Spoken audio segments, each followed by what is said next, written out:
ببخشین آقا، شرمم میاد که در چشمایتون نگاه کنم. تو اگه برگردی افغانستان چی میشه؟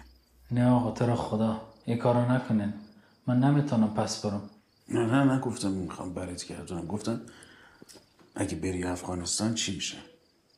یا میکشنیم یا تا وقتی که زنده هستم میبرند در مابین زندان. چرا؟ من در اونجا نظامی بودم.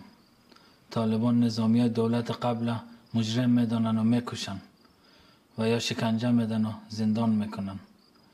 من و خیلی های دیگه در سختی تانستیم از اونجا فرار کنیم و همچنان خیلی های دیگه اسیر و عبیرن.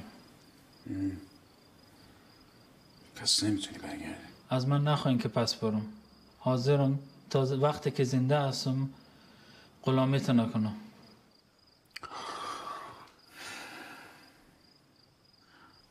آخه موندنت اینجا هم خطرناکه، هم برای خودت هم برای ما. بذار ببینم چی کار میتونم بکنم.